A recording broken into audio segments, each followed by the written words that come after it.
Fala pessoal, sejam bem-vindos a mais um vídeo. No vídeo de hoje a gente vai falar aqui sobre como eu investiria se estivesse começando hoje, como eu alocaria o meu capital e a forma que eu acredito ser mais adequada para o investidor iniciante. Bom, vou começar falando de um ativo aqui que ele é muito bom, muito interessante, até vale o estudo para vocês, que é o ETF LFTB11. Por que que esse ETF aqui ele é bom, pessoal? Porque ele é um ETF que vai ter em torno ali de 90% do portfólio atrelado ao Tesouro Selic e em torno de 10% atrelado ao Tesouro IPCA. Essa composição traz para esse ETF uma vantagem tributária. Então, se você vender suas cotas com lucro, você vai pagar 15% apenas de imposto de renda, e é um imposto também já retido na fonte, então acaba sendo bem interessante para o iniciante, porque você não tem que emitir DARF, fazer pagamento, já é retido na fonte e você tem essa vantagem tributária, porque se você for investir direto no Tesouro, você vai pegar a tabela regressiva, que vai começar em 22,5%. E por que que esse ETF é interessante, pessoal? Ele é relativamente novo, aí começou no dia 5/11 de 2024. Vocês podem ver que ele praticamente não oscila, ele sobe quase todo aí em linha reta. É claro que é ideal você ter nessa composição aí esse ETF não para curto prazo, mas ali focado no médio e longo prazo, mas que se possivelmente você precisar vender o ETF, você vai conseguir vender sem muita dificuldade e possivelmente sem ter prejuízo, porque ele oscila muito pouco, ele tem só um percentual ali bem baixo, que é no Tesouro IPCA, que vai sofrer mais um pouco aí com a marcação a mercado, mas também que pode te garantir um retorno aí um pouco maior no longo prazo. Então, aqui a gente tem uma opção muito interessante, realmente muito viável. Vocês podem ver que no ano ele teve uma rentabilidade de 13,32%, tá? Aqui a gente não está considerando que você pagaria os 15% de imposto de renda, então ele vai seguir mais ou menos a linha ali do Tesouro Selic e vai te garantir aí uma segurança com apenas um único ativo. Então vocês podem ver que ele corre junto aí praticamente com o CDI, né? Só que, porém, com essa vantagem tributária que eu falei para vocês, né? Se você investir num CDB, você também vai pegar a tabela regressiva e o percentual ali no Tesouro IPCA no longo prazo pode te render aí, um retorno maior. Então, para começar aqui em renda fixa, o LFTB11, acredito ser muito interessante. Agora a gente vai falar de um outro ETF, e esse ETF também ele faz muito sentido para o investidor iniciante, que é o Divid11, que é um ETF aí, do Itaú. E esse ETF, basicamente, pessoal, ele vai seguir o desempenho do IDIV, que é o índice aí de dividendos. E o IDIV, pessoal, ele performa muito bem. Se vocês pegarem aqui o IDIV, compararem com o IFIX, IPCA, Ibovespa, o índice de small caps, vocês podem pegar aí períodos maiores, ó, aqui tem que assinar, mas se você pegar aqui, praticamente todos os indicadores, vocês podem ver que o IDIV ele supera tudo, ele supera aí o CDI, o IFIX, o IPCA, o Ibovespa, e se a gente comparar com o IVVB11, que aí a gente vai contemplar as maiores empresas americanas, vocês podem ver que ele perde, mas ele está ali uma rentabilidade bem bacana, ainda assim, né? Ele traz um retorno legal. E aí, pessoal, o Divid11 ele tem um diferencial para quem gosta de dividendos, que é pagar os dividendos mensais. Isso aqui é muito bom para o iniciante. É claro que se você comparar com opções que não pagam dividendos, a gente tem também outro ETF que replica o IDIV, mas que não paga dividendos. E esse ETF que não paga dividendos, ele tende a ter um retorno maior no longo prazo, tá? Mas eu acredito ser muito bom aí para o iniciante receber esses dividendos, ver esse retorno e até ele pode ir alocando esses dividendos em outros ativos que podem ser mais viáveis E a escolha aqui do Divid é mais uma escolha defensiva, porque quando a gente pega aí as maiores pagadoras de dividendos do país, a gente está falando geralmente de empresas de grande porte, de empresas com boa saúde financeira e que são atuantes também em setores com maior previsibilidade. Até por esse motivo elas conseguem pagar dividendos maiores. Agora, um ponto muito interessante aqui, que eu até quero ver como é que vai performar esse ETF, caso siga aí essa tributação dos dividendos, tudo indica que vai acontecer mesmo.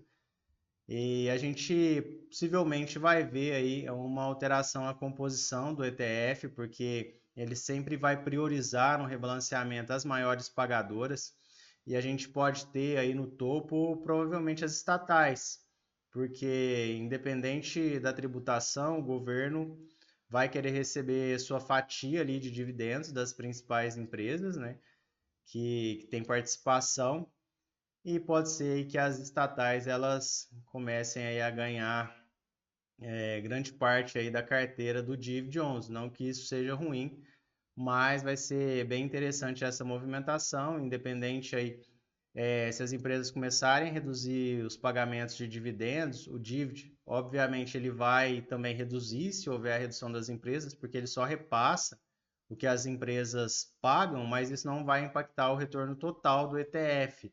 Até porque se elas pagam menos dividendos, elas vão reinvestir, fazer recompra, investir em inovação, crescimento, etc. Isso também tende a garantir valorização. Então, o retorno total acaba que não vai ter tanto impacto e vai ser um pouco desfavorável para quem quer receber os dividendos. Aqui no Divid a gente vê um dividend yield de 7,19%, e se a gente pegar o retorno aí desde o início do ano, a gente tem um retorno de 27,64%. Então a gente tem um retorno bem bacana aqui, um retorno considerável e com um nível de risco aí menor.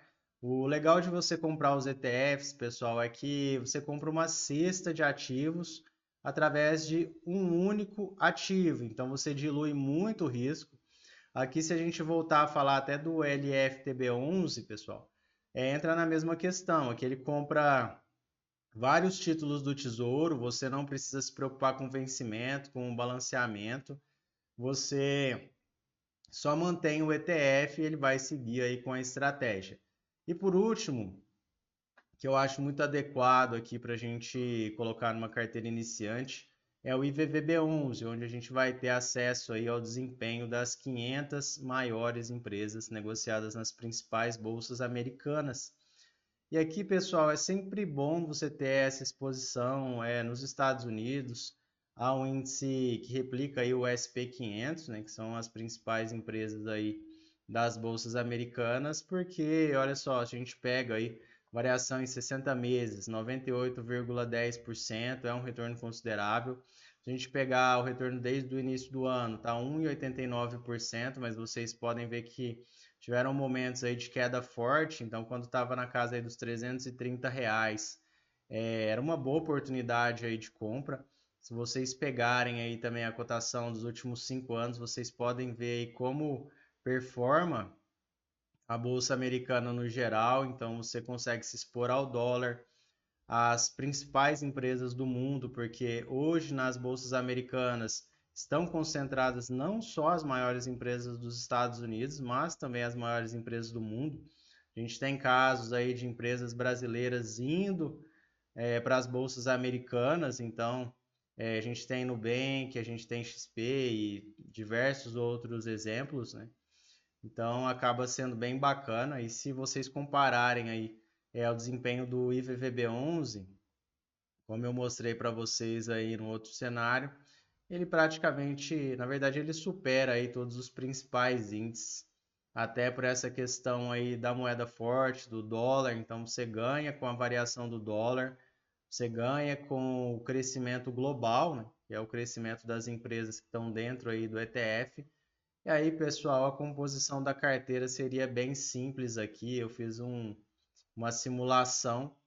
O iniciante ele tem que ter aí em torno de 50 a 60% em renda fixa, que é seria aqui o que eu coloquei em torno de 58,76% em LFTB11, 30% mais ou menos em DIVD11 e 10% no IVVB11.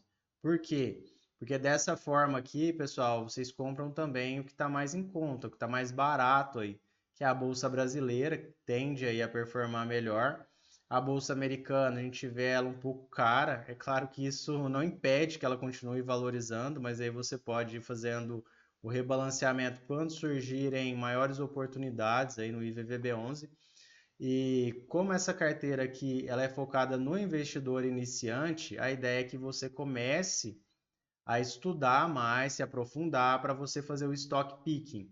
Um erro muito comum que eu vejo as pessoas cometendo aí quando estão começando é achar que sabe demais.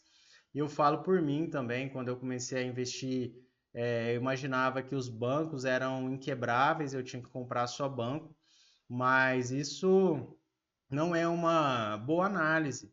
Se eu tivesse começado a comprar aí com essa visão, o Bradesco, na época que ele passou aí por uma grande dificuldade, então eu ia pegar um prejuízo inicial e ia ter que aguentar aí a volatilidade. E outra questão também que muito se fala, que faz sentido para os iniciantes, é começar através dos fundos imobiliários. Eu particularmente não gosto, porque existem riscos, vamos dizer assim, entre aspas, ocultos nos fundos imobiliários. Muitas vezes vão passar despercebidos pelas pessoas físicas. Tem vários casos de fundos imobiliários que eram bem recomendados, muito falados aí pelos analistas, influencers e etc.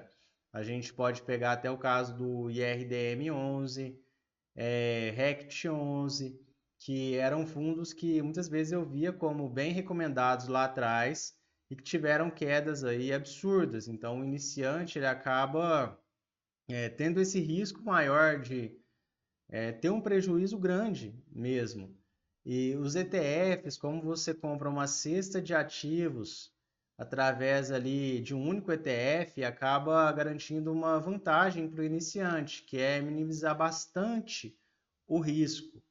E muitas vezes o iniciante também ele quer começar por algumas ações que são mais arriscadas de fato, pegar uma Petrobras, uma Vale, por mais que elas podem entregar bons retornos, são empresas ligadas a commodities.